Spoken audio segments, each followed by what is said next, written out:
You ever hear a silence so loud it almost feels intentional? That's the kind of silence the palace has been drowning in lately. And the moment Prince William stepped in front of the cameras, just days ago, everything shifted. His smile didn't reach his eyes. His voice wavered, just slightly. And his choice of words? Not accidental. Not random. Not harmless. Something was off. Before we continue, please hit the like button, subscribe to the channel, and turn on the notification bell for updates. You saw it. Millions saw it. And for the first time, Prince William seemed to confirm the rumor people whispered about for months, a rumor no one wanted to believe. But here's the real question. Why now? Why would the Prince of Wales, a man trained his entire life to guard every emotion, every gesture, every syllable, finally let the mask slip? What pushed him to reveal something the palace fought desperately to hide? Let's start at that moment. It lasted maybe 6 seconds. 6 seconds that detonated the calm surface the monarchy worked so hard to maintain. 6 seconds where his eyes dropped, his jaw tightened, and his sentence ended with a tremor that didn't belong to someone merely tired. Viewers froze. Clips went viral. Experts dissected every frame. But the truth is, the shift didn't start on camera. It didn't start at that event. It didn't start with William's trembling voice or the strange, heavy pause no one expected. The beginning started long before that. Weeks, months, maybe even years. Let me ask you something. Have you ever looked back and realized the signs were always there? You just didn't recognize them because you weren't supposed to? That's what this feels like.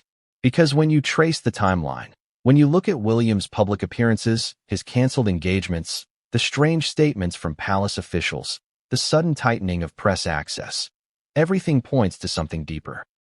Something worsening. And Prince William finally confirmed what millions feared. But here's what makes this moment even more explosive. The palace didn't deny it. Not directly, not immediately, not convincingly. They issued a vague line, the kind that normally calms speculation. But this time, it didn't land the way they hoped.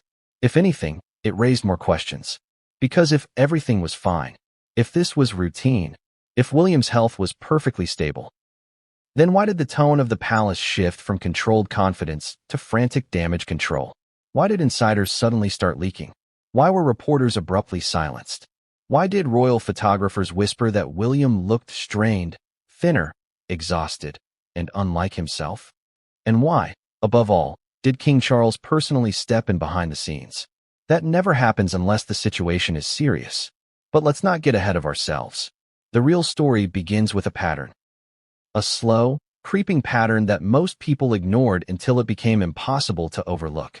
It started with small things. A missed event here. A rescheduled appearance there. An unusually quiet Kensington Palace press release. A speech delivered with noticeably less energy.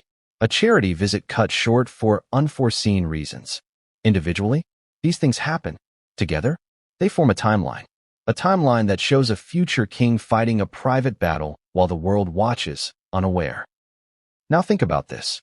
Every type of royal slip, stumble, or misstep becomes front-page news instantly. But this was different. This was carefully softened, blurred again, then painted over with carefully crafted statements. But no amount of PR can cover a man's face. Not when you see exhaustion hidden behind a polite smile. Not when his voice catches in a sentence that should have been simple. Not when his hand trembles. Not from nerves, but from something deeper. And the moment he addressed the nation, his first appearance after weeks of speculation, he didn't over-explain. He didn't reassure. He didn't hide behind protocol. Instead, he said a single line. A line that sent a shockwave through Britain and beyond. A line that made people suddenly connect dots they were never supposed to notice. A line that made every royal watcher go still, staring at their screens. Because for the first time, Prince William looked like a man carrying more than duty. He looked like a man carrying a diagnosis. And you could feel the weight of it. Let's talk about that expression. It wasn't grief. It wasn't fear. It wasn't defeat. It was something far more unsettling, acceptance. The kind of acceptance that only comes when someone has known the truth for a while. Long enough for the shock to fade. Long enough for the denial to break. Long enough for the weight to settle. You could read it in the way he exhaled. In the way his shoulders sank ever so slightly. In the way he blinked too slowly, as though his thoughts were heavier than his words. That's the moment people started saying, "He's not hiding it anymore. He's telling us without telling us." But let me bring you into something deeper, something the average viewer didn't catch. William wasn't alone in that room. Standing in the corner, barely visible in most angles, was a palace medical advisor. Not a private secretary, not a staff aide, a medical advisor. You think that's random? You think that's normal? Since when does the heir to the throne require discreet medical oversight during a routine statement? Since when does the palace keep a doctor within 15 feet of a prince who is supposed to be in perfect health? This alone would raise eyebrows. But what happened after? That's where everything spirals. Cameras stopped rolling. Microphones were cut. The room emptied quicker than usual.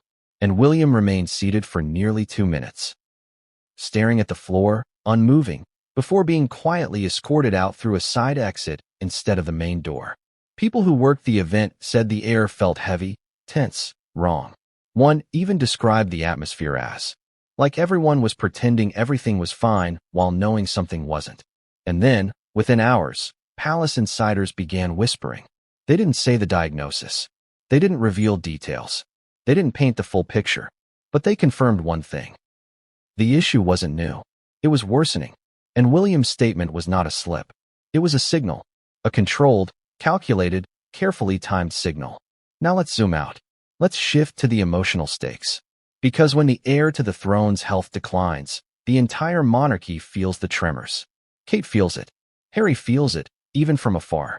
Charles feels it more than anyone. And the public? They feel it too. Even if they don't know the details, they sense the shift. Because the monarchy relies on stability, predictability, a future you can see clearly. But when William's health falters, the future becomes fragile. Think about that. Really think about it. For decades, William has been the steady one, the dependable one, the prince who grew from tragedy, found purpose, and carried the crown's future with quiet reliability. No scandals, no disappearances, no breakdowns, just responsibility. But responsibility has a weight no one, not even a future king, is immune to. And when you add stress, pressure, duty, and decades of public expectations, something has to give. The moment William confirmed that unspoken truth, the world changed. The monarchy changed. Because if the Prince of Wales is unwell, if his condition is worsening, then everything the palace built around stability starts to crack. And now, people want answers. But the palace isn't giving them. Not yet. Not fully. Which brings us to the real turning point. Because William's confirmation wasn't the story. It was the beginning of the story. The story of what pushed him to speak. The story of the signs we all missed. The story of the private battles happening behind royal walls. The story of a diagnosis that has quietly been getting worse. Much worse, while cameras rolled and crowds cheered. And that leads directly to the next chapter. Because if you think the moment you just heard was shocking, wait until you see the warning signs the palace hoped you would never notice. The ones hiding in plain sight. Because once those signs surface, once the timeline becomes clear, you will realize that William's confirmation wasn't surprising at all. It was inevitable. You ever notice how sometimes the truth doesn't come in a scream? It comes in a whisper hidden inside a sentence, a pause, a broken breath, a look that lasts half a second too long. That's exactly how it happened. Prince William didn't stand in front of the cameras and say the words people feared. He didn't release a bold statement. He didn't admit anything outright. No diagnosis was spoken. No medical terms were used. Nothing was technically confirmed. And yet, everyone watching felt the confirmation sink in like a stone in cold water. Because sometimes the truth is louder when it stays unspoken. Let's rewind to that moment. The moment where the world stopped. It was supposed to be a simple engagement. A feel-good royal appearance. A charity visit William had done countless times before. The kind of event that usually generates heartwarming photos and headlines about service, compassion, and steady leadership. But this time, something was different before he even said a word. William stepped out of the car slower than usual. Not dramatically, just slow enough that people who pay attention noticed. His shoulders were slightly hunched. His smile was softer, thinner, controlled. The kind of smile someone uses when they're trying to reassure everyone else instead of themselves. And when he approached the podium, you could see it up close. The man was tired. Not, "I slept 4 hours" tired. Not, "long day" tired. Not, "I'm busy" tired. A deeper kind of tired. A tired that sits behind the eyes. A tired that doesn't fade even when the cameras flash. You know the kind of tired I'm talking about. The tired that comes from fighting something privately for far too long. The audience saw it. Journalists saw it. Even the crowd, who had no context for what was happening, fell strangely quiet as William took his position behind the microphone. And then he spoke. The moment the first words left his mouth, everything changed. His voice was calm, measured, controlled, but there was a tremor, almost microscopic, that betrayed the truth he was trying so hard to keep steady. He started with gratitude. He thanked the charity. He praised the staff. He acknowledged the volunteers. All normal, all expected. But then he paused. A pause that did not belong there. And in that pause, his face shifted. Just slightly. Just enough. It was the look of someone who knew he had reached a point of no return. And then he delivered the line that detonated the internet. I'm doing my best, but it's been a challenging time. Simple words. Innocent words. Generic words. But the way he said them? Not generic at all. Because William never talks like that. Not publicly. Not casually. Not without intention. Royal protocol is built on one fundamental rule. Never show vulnerability that suggests instability. And William, trained his entire life to embody stability, broke that rule in a single sentence. The room felt it. Reporters leaned forward in their chairs. Cameras tightened their focus. Eyes widened. Whispers spread through the back rows. Everyone knew something was wrong. But what made the moment truly terrifying for palace officials was what William did next. He went off script. Just for a breath. Just for a second. But he did. He looked down. And his voice cracked on the next line. A line that should have been easy, smooth, rehearsed. He said, "We're taking things one step at a time." There it was. The confirmation. The quiet admission. The signal. Not because of the words themselves, but because of the context. The future king does not speak in one step at a time. The future king does not speak in challenging times. The future king does not show cracks unless the pressure beneath him is unbearable. But William didn't stop there. He glanced to the side, instinctively, involuntarily, toward the palace medical advisor standing just out of frame. A glance filled with meaning. A glance full of weight. A glance that said what his words would not. People who followed royal protocol noticed immediately. People who knew the timing, the choreography, the carefully controlled movements of royal appearances saw the slip and understood the truth it revealed. And then came the moment that nobody missed. William pressed his fingers into the podium. Not casually, not lightly, but firmly, the way someone might if they were trying to ground themselves. If they suddenly felt dizzy. If their balance shifted for a second. If their legs wobbled unexpectedly. It lasted barely a second. But that second turned into 48 hours of fevered online speculation. People began comparing clips, older speeches, recent events, side-by-sides of his posture, his complexion, the weight in his cheeks, the slow blink rate, everything. And the internet's conclusion? Something was wrong. Something had been wrong. And William was finally done pretending otherwise. But let me show you another layer. A layer most viewers never saw. The insiders. People inside the building that day described the atmosphere as tense before William even spoke. Staff moved differently. Aides whispered urgently. A private physician lingered nearby instead of waiting elsewhere. And behind the scenes, there were multiple attempts to shorten the event. Why? Why edit an event designed to boost morale and show stability? Why keep William's appearance as brief as possible? Why position him so close to a medical professional? Why use a private exit afterward? Because this moment, this exact moment, was something the palace had tried to delay for months.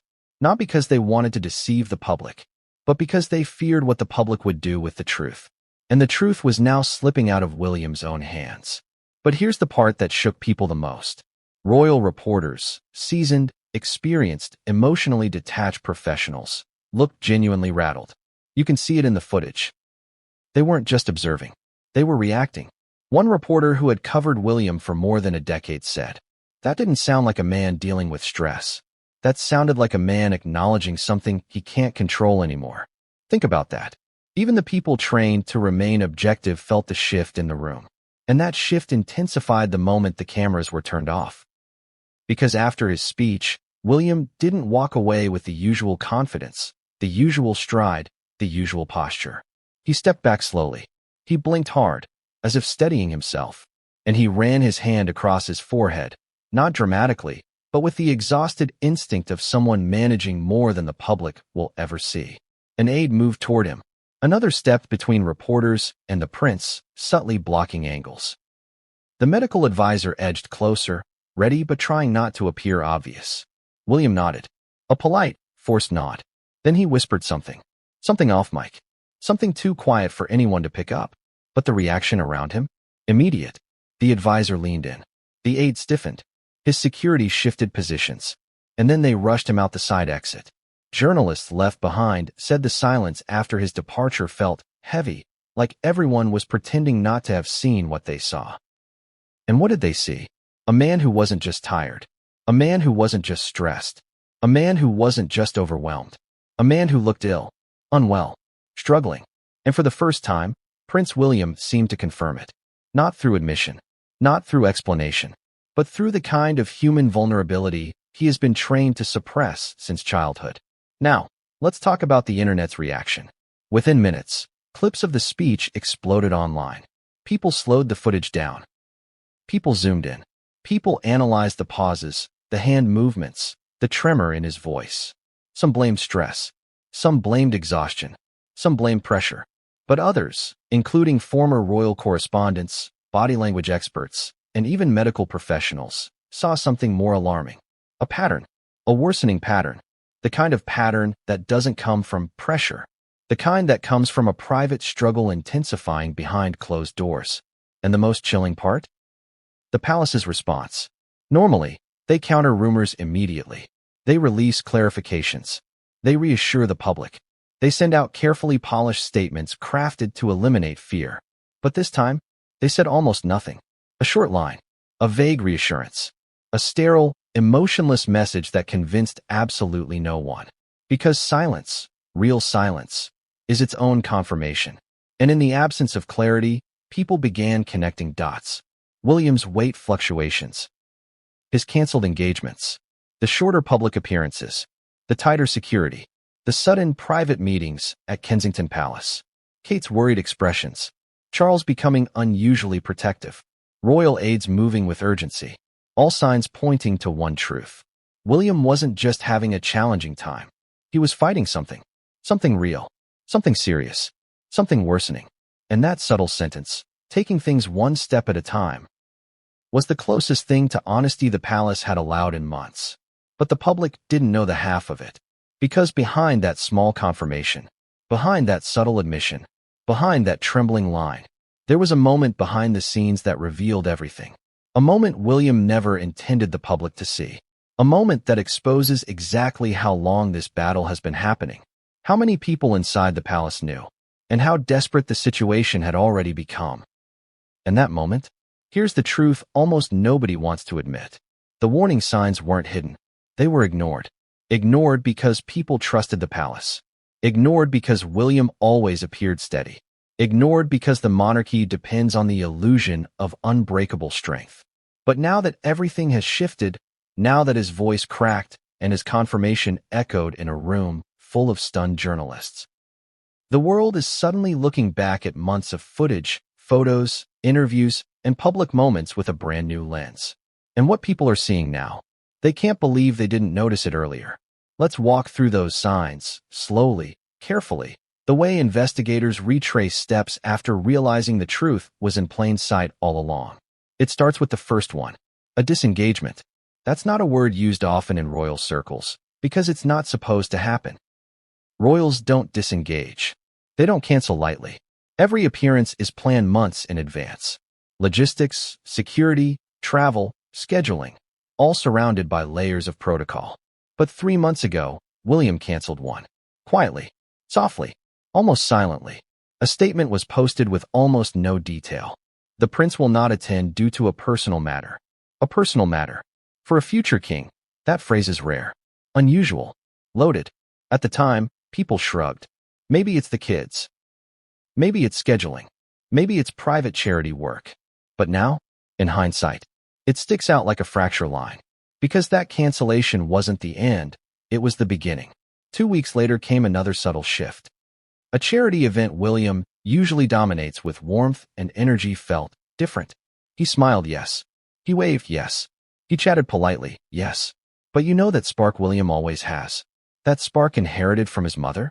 That natural, effortless charisma that makes people feel immediately comfortable? It was dimmer. Not gone. Just dim. A royal photographer who has followed William since his teenage years said. He was there, but he wasn't fully there. Like someone who's distracted. Or tired in a way that sleep can't fix. At the time, it didn't make headlines. Nothing dramatic happened. William didn't stumble. He didn't trip. He didn't show anything obvious. But he stood too still. He blinked slowly. His posture seemed tight, as if he was guarding his own body from betraying him. And then, there was the hand moment. If you watch the footage from that day, slow it down, zoom in, you'll notice it. His left hand trembled. Barely. Just a flutter. But it was there. He quickly tucked it behind his back. Too quickly for it to be casual. Too smoothly for it to be instinctive. That wasn't a gesture. It was a reflex. A reflex to hide something. Tell me, have you ever tried to hide something physical? A limp? A twitch? A moment of pain? It takes effort. It takes awareness. It takes practice. And that wasn't the only time. It happened again 2 weeks later during a public walkabout.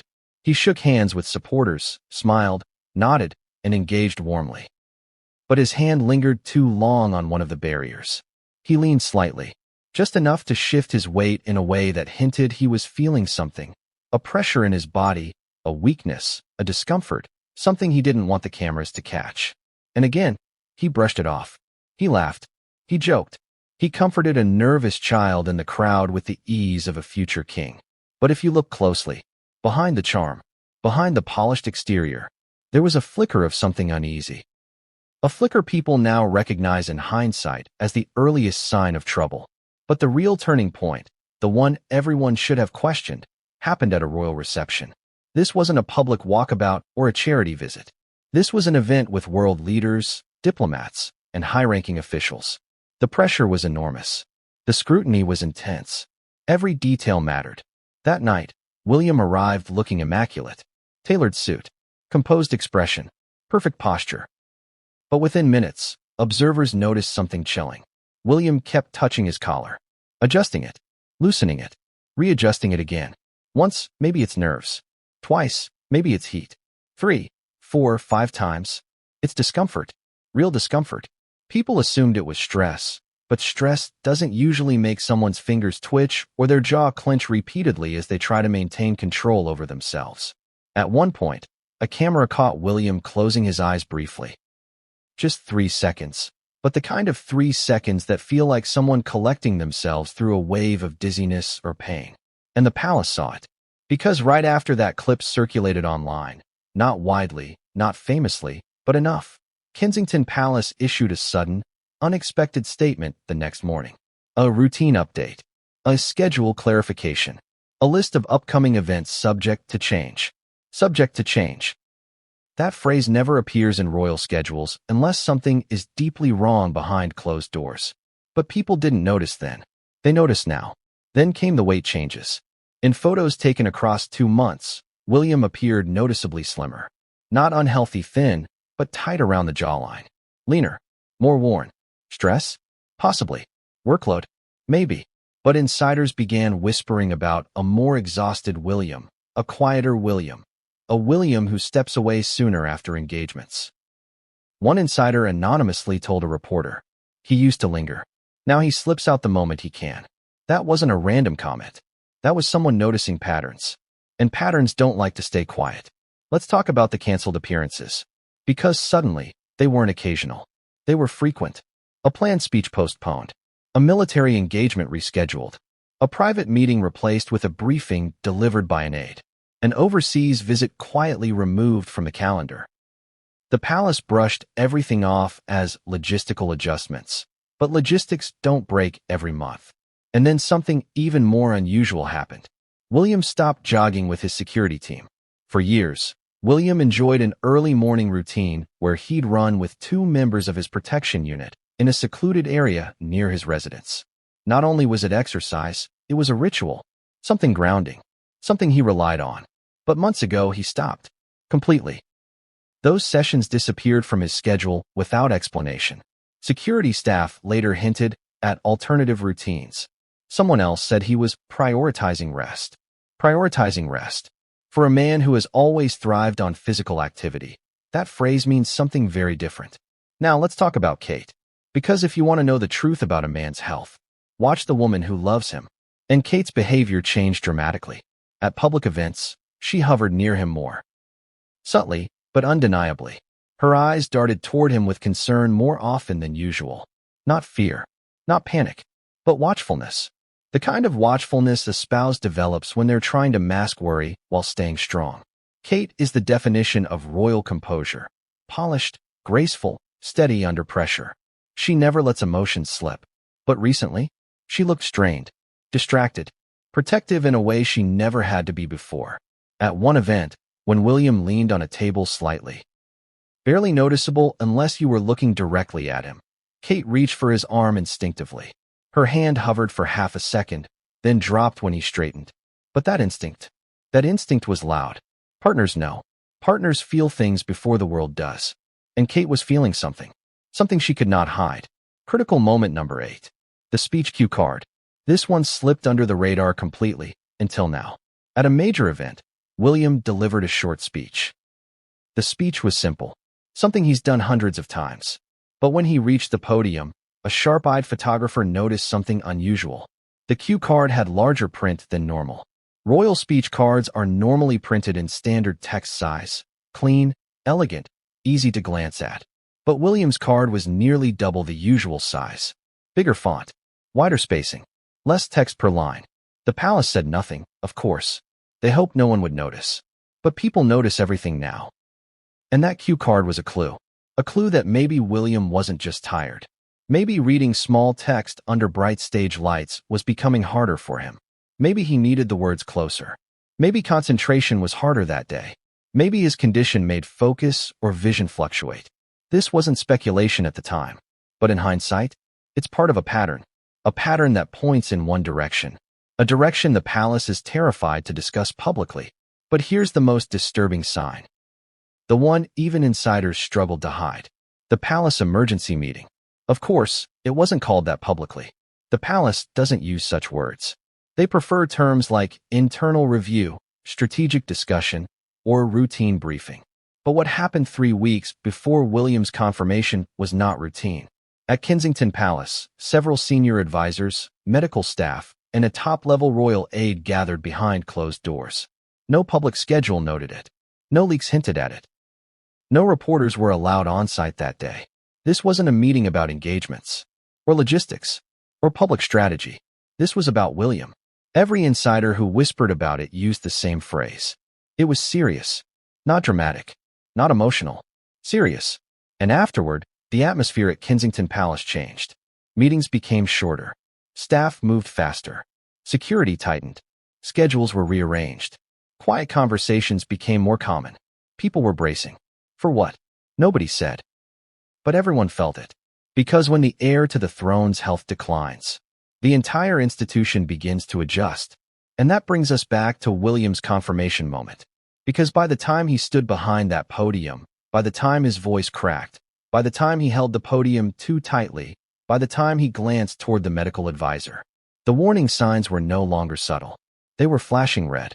But the public only saw the confirmation. They missed the build-up.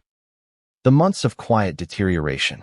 The signals that appeared one by one like puzzle pieces no one knew they were supposed to assemble. Well, now the pieces are assembled. And the picture?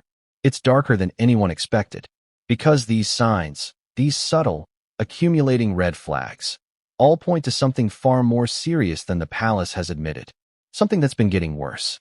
Something William has been battling silently. Something he can no longer hide. And the moment you understand what was happening behind the scenes during those warning signs, you'll understand the full weight of the crisis. Because the next part of this story takes us inside royal walls, where aides whisper, doctors gather, and the truth moves through corridors under tight control. And what happened behind those walls? That is where everything shatters. You ever walk into a room and instantly feel that something happened there? Something unspoken. Something heavy. Something no one wants to be the first to explain. That's the atmosphere inside Kensington Palace lately. Not dramatic, not chaotic, not loud, just different. A difference you feel before you see. A difference whispered behind half-closed doors. A difference that clings to the air like fog. And the strangest part? Everyone inside knows it. Everyone feels it. No one dares to acknowledge it out loud. Because when you work for the future king, silence isn't just expected, it's required. But silence doesn't stop worry. Silence doesn't stop fear. Silence doesn't stop the truth from leaking through tiny cracks. Especially when the truth is getting worse.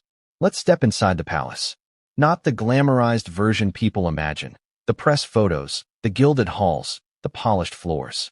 Kensington Palace is much more normal behind the facade. Offices, private corridors, meeting rooms, staff kitchens, the living spaces of a very real family under relentless pressure. But these days, those spaces feel tense. Once busy hallways run quieter. Aides speak faster and softer. Security stands closer to William than ever before. And staff who were once relaxed in his presence now hover in a state of alert concern, the kind that can't be taught in training manuals. But here's where it gets interesting. The tension doesn't come from chaos. It comes from control. Too much control. Control so tight it reveals exactly how fragile things have become. Because when things are stable, the palace runs with effortless smoothness. When things are unstable, the palace runs with precision so rigid it becomes suspicious. And that's what people started noticing. The first major shift happened inside William's private office, a room normally filled with laughter, energy, and the upbeat chatter of his trusted team. William has always been approachable with staff. Friendly, open, human. But recently, he's been closing the door more often. Not slammed. Not locked. Just gently, quietly closed. A door that stays shut longer. A door staff hesitate to knock on. A door that signals a man carrying something too heavy to share. Sources describe the energy in that office as drained. One said, he's in the building, but he feels distant, like he's somewhere else in his mind. And when William does come out, he isn't the same upbeat leader who encourages his team. He walks slower, talks less, and engages only when necessary. But the most telling change?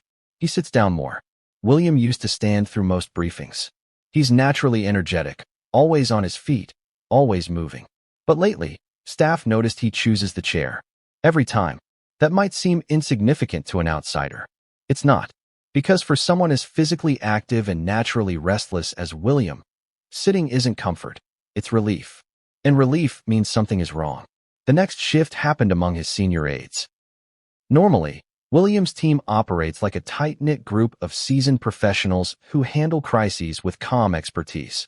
But behind closed doors, something shifted. A meeting held last month, a routine strategic review, reportedly ended with aides exchanging worried glances instead of usual notes. The atmosphere was described as strained and unsettled. One source said, "We were making plans for the next 6 months, but everyone knew those plans might not hold." Why? Because William couldn't commit to long-term engagements with the same confidence he always has. He hesitated. Not dramatically, not visibly to outsiders. But his pauses were longer. His responses softer. His energy lower. And senior aides, people trained to read every nuance from a royal, saw exactly what those small shifts meant. Something was changing. Something serious. Something that could affect the entire structure of future royal duties. Then came the advisor rotation. This was subtle, intentionally subtle. One of William's longest-serving private secretaries was suddenly reassigned to a different role. Not fired, not disgraced, just moved, quietly, and replaced with someone known for crisis management. Not PR, not scheduling, not diplomacy, crisis management. That is not normal. That doesn't happen unless it has to. The palace tried to disguise it as routine restructuring, but insiders saw the truth immediately. They were preparing for something. Preparing for instability. Preparing for unpredictability.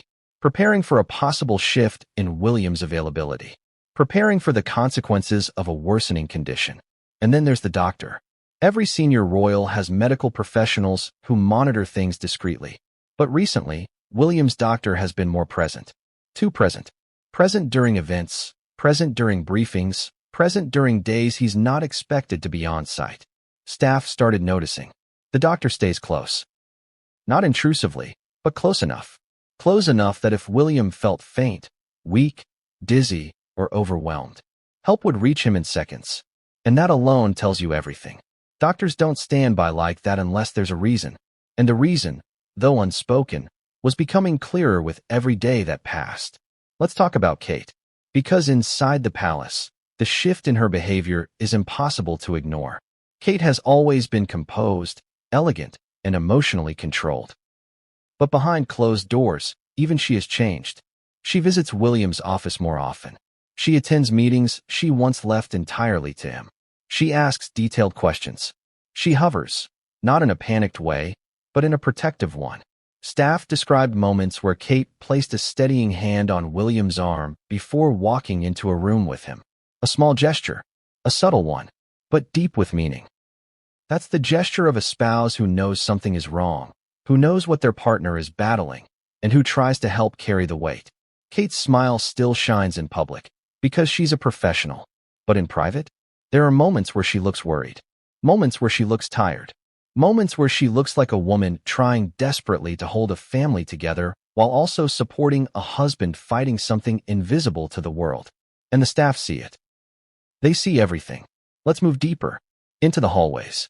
The palace has internal communications channels, emails, memos, brief notifications.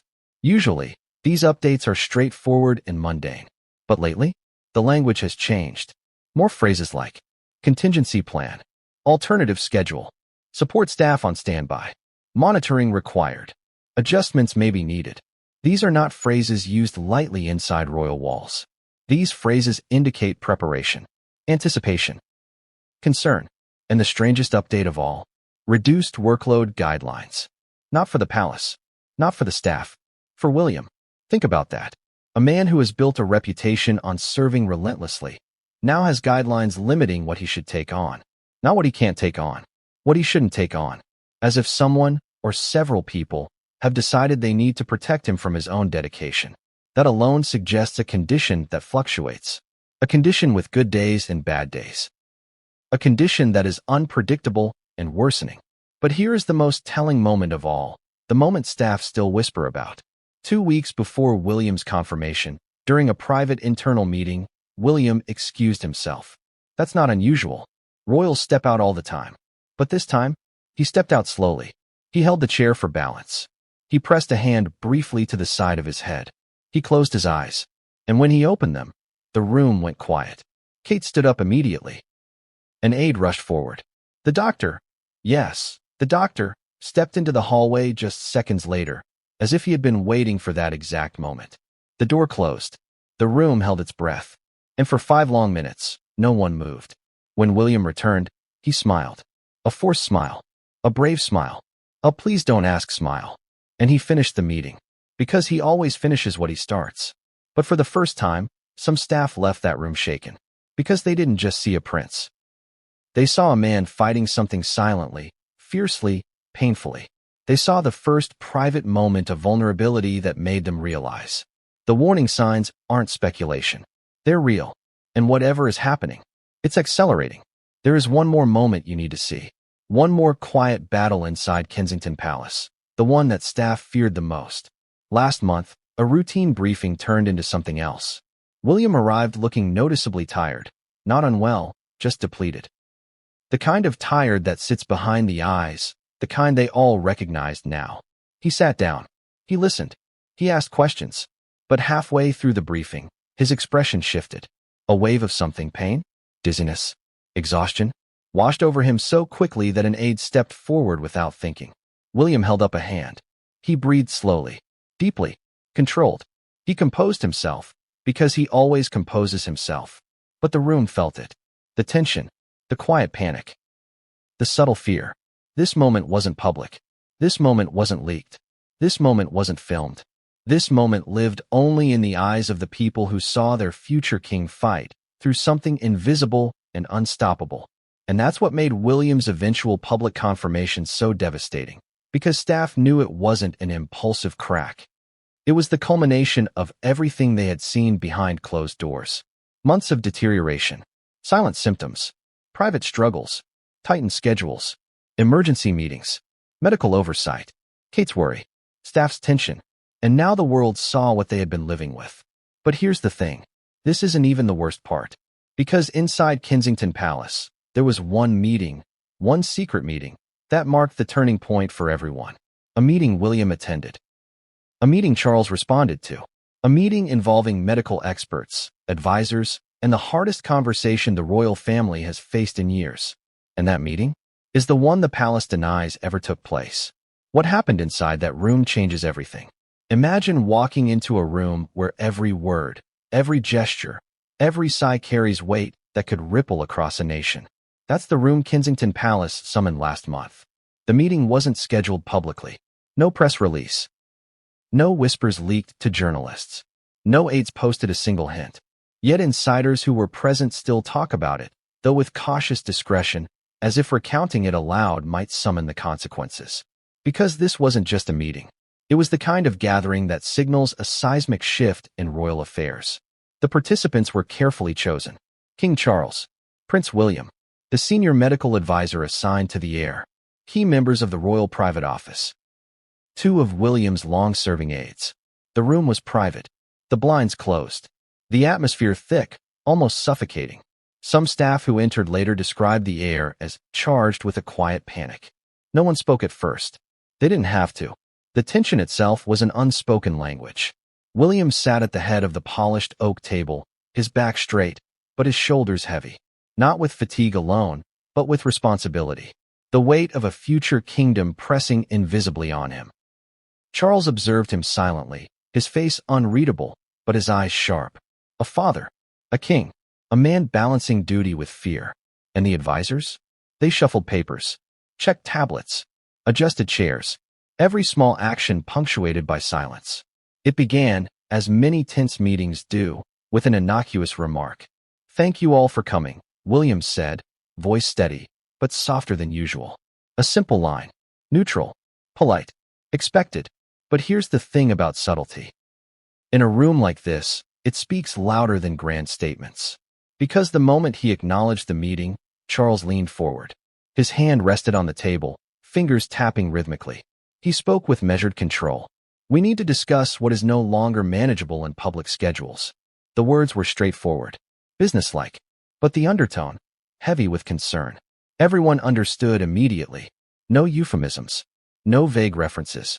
The line was clear. William's condition is affecting his duties. What followed was procedural but tense. Advisors laid out upcoming engagements, ceremonial, diplomatic, charitable. Each one dissected meticulously. Could William attend? Could he deliver speeches? Could he travel abroad without incident? Each question carried layers of implications. A canceled trip isn't just a lost appearance. It's a message to governments, charities, and the public. It signals vulnerability, raises questions about stability, and sparks speculation that cannot be easily controlled. And in this room, everyone felt the gravity. Then the medical advisor spoke. Softly, professionally, but with a caution that made heads nod and eyebrows furrow. "The situation is not immediately life-threatening," he said, "but it is progressive. Stress, travel, and public exposure exacerbate it. Adjustments are essential." A polite statement. Clinical, neutral. But it landed like a hammer. Because this wasn't hypothetical anymore. This wasn't a distant concern. This was real, immediate, and it required action. Charles spoke again, his tone measured but firm. "We have to plan for every scenario. The public calendar cannot collapse if he must step back." And there it was. The reality no one outside the palace dared to whisper. The heir's health is now a logistical concern for the crown itself. The discussion moved to contingencies. Alternative arrangements for major events. Delegation strategies for overseas tours. Speech substitutions. Emergency response protocols. Each point, while technical, conveyed one central truth. William is vulnerable. William's condition is worsening, and the institution must adjust. Then came the most delicate part, private interventions. Kate's role was addressed. How she can support William in ways the public will never see. How children should be shielded from stress. How family stability depends on carefully managed appearances. Charles spoke quietly about balance, about public perception, about the delicate dance of duty versus health.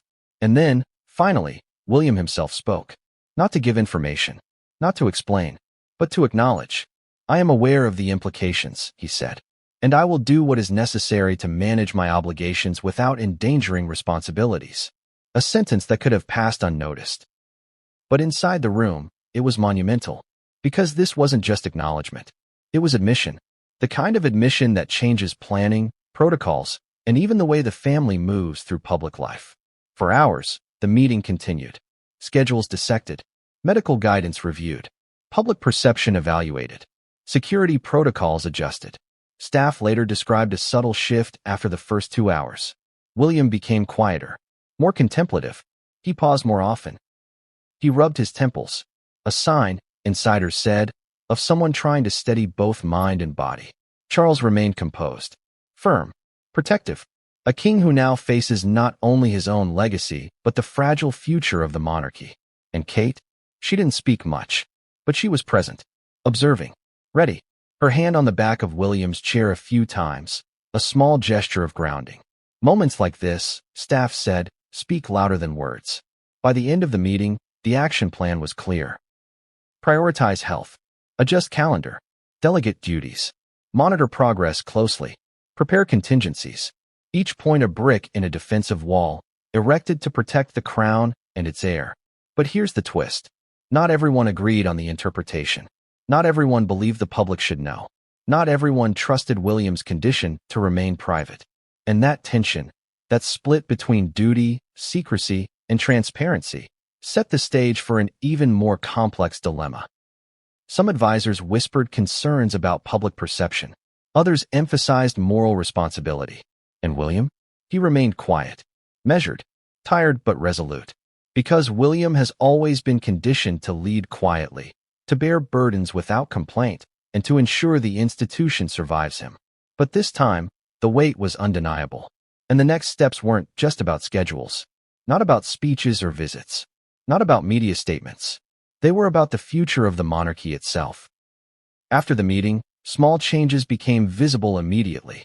Events were shortened, travel minimized, security heightened, press briefings carefully vetted, medical staff shadowing more than ever, every detail calculated, every action intentional, every appearance scrutinized for signs of weakness. And the public? They remained largely unaware. Except for the small hints, a canceled appearance here, a subtle adjustment there, a brief statement released with unusually vague wording. Observers noted the differences. Fans speculated. Analysts questioned. And though the palace tried to maintain normalcy, it was a facade, because the meeting had changed everything. The calendar, the schedules, the appearances, the public image, all had to adjust around a reality the world would only gradually understand. A reality William had already confirmed, quietly, through gestures, glances, and the faint tremor in his voice during public events. A reality the palace would now try desperately to manage without drawing attention. And yet, even with all the precautions, leaks happened. Small whispers, rumors, observers noticing minor inconsistencies, staff talking, clips circulating online, and slowly, the truth began to bubble to the surface. What the world would eventually see, the confirmation, the visible signs, the careful adjustments, all stemmed from that one private meeting. The meeting that changed the royal calendar.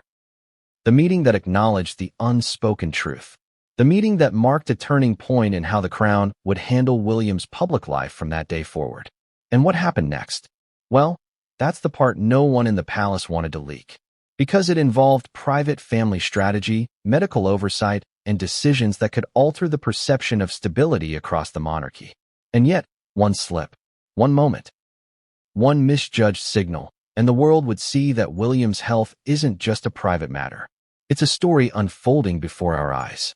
And it's about to get much worse. You think you know someone. You see the polished public figure, the future king, the prince smiling in photos, shaking hands, giving speeches. You assume strength, consistency, invulnerability. But the truth? The real truth? It's never in the photos. It's in the moments no one sees. The quiet hours behind closed doors. The battles fought silently, alone. Because if William's current struggles shocked the world, it's only because no one remembered the warning signs. The struggles he endured, the pressures he silently bore, and the obstacles no one realized he faced until now. Let's rewind. William was never one to take life lightly. From the moment he became an orphan, he carried responsibility like a second skin. The tragedy of losing his mother left a scar. Visible in private moments, invisible to the public eye. A boy forced into adulthood before he could even understand what childhood meant.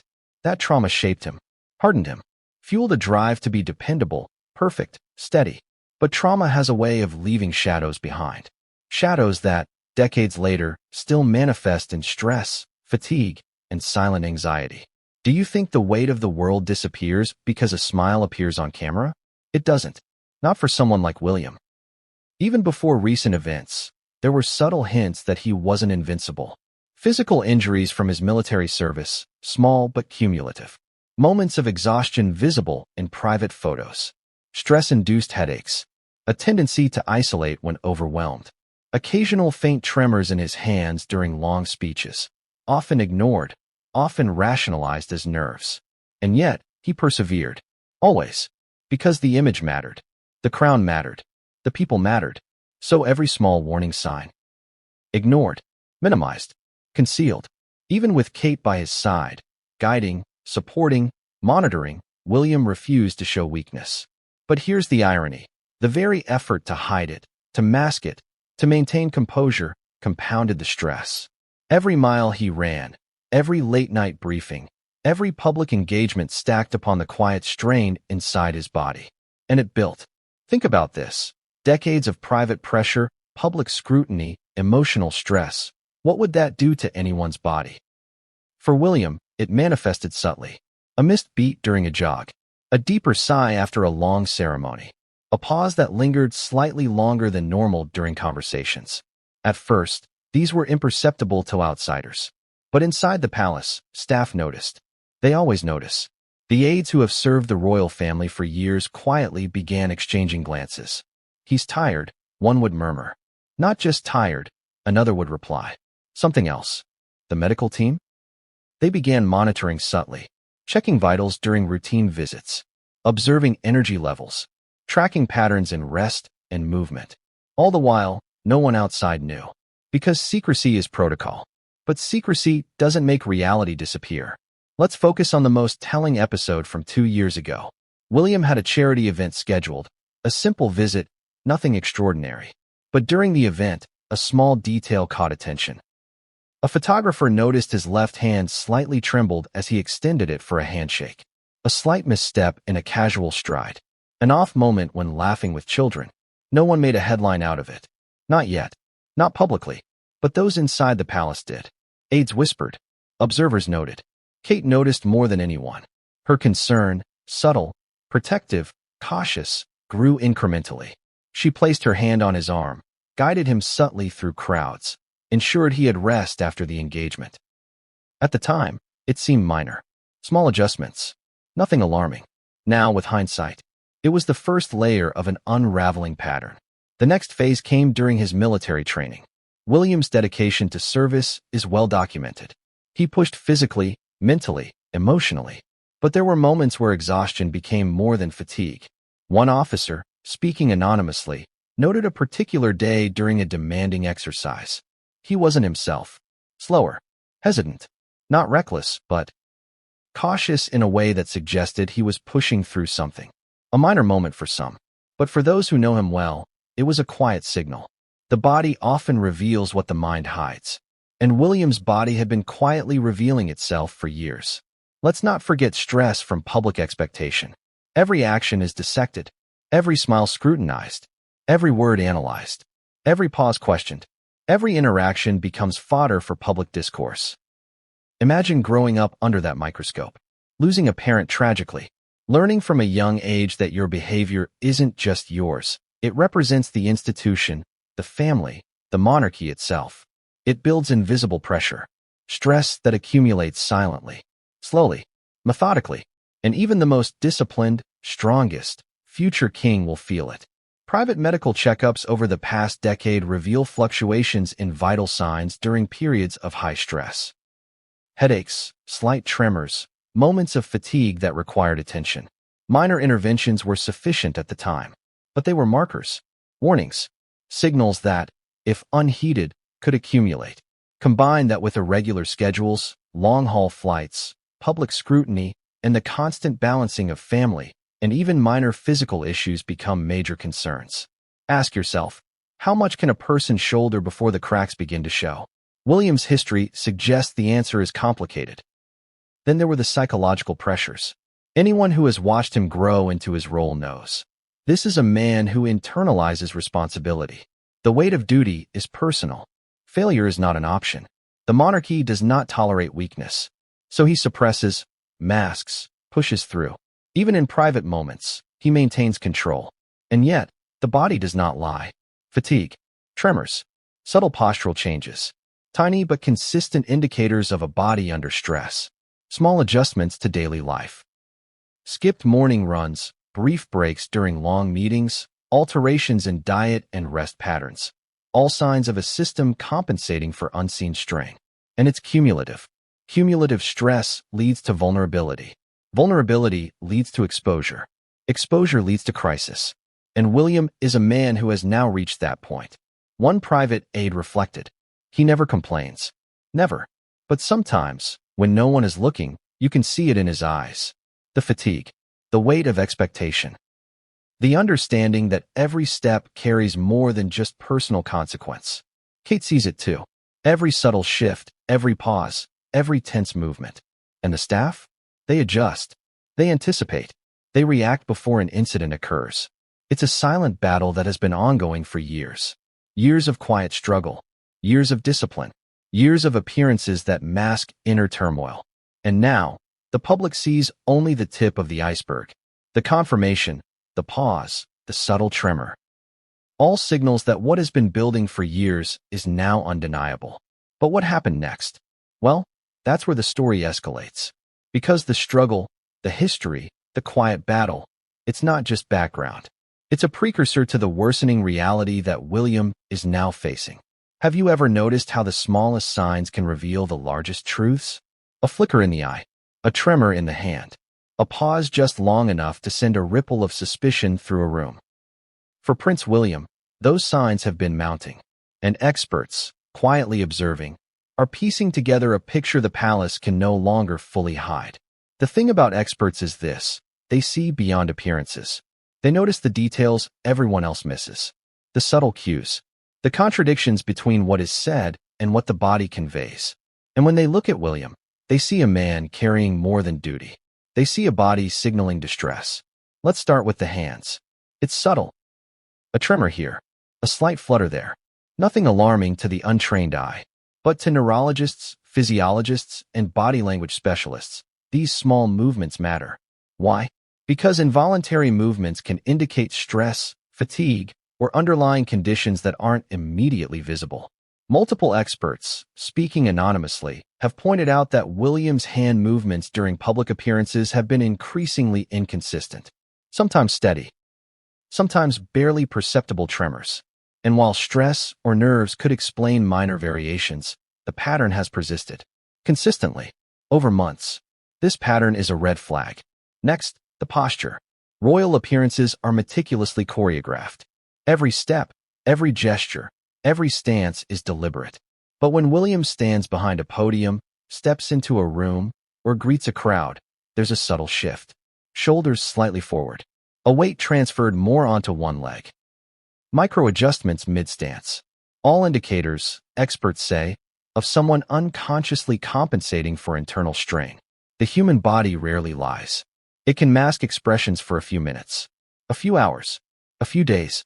But months of repetitive subtle adjustments create a pattern that cannot be ignored. And that pattern has been noticed. Let's talk voice. William's public statements have always been measured, clear, and commanding. But experts note changes in cadence, pitch, and tone over the last year. A fraction of a second longer pause between sentences. A catch in the throat during key moments. Slightly softer articulation at times.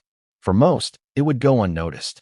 But when combined with other symptoms, tremor, posture, fatigue, it forms a triangulation of concern. Even trained reporters, who have covered decades of royal engagements, noticed it. It's subtle, one remarked. Almost imperceptible unless you're paying close attention. But when you do, it's unmistakable. Then there's the energy level. William has always projected vitality, even under stress. But in recent months, there's a noticeable reduction in stamina. Longer recovery periods between engagements. Shorter appearances. Frequent pauses, sometimes during conversations, sometimes while walking between events. Physiologists observing these patterns point out that diminished energy in high-stakes, highly trained individuals often correlates with both physical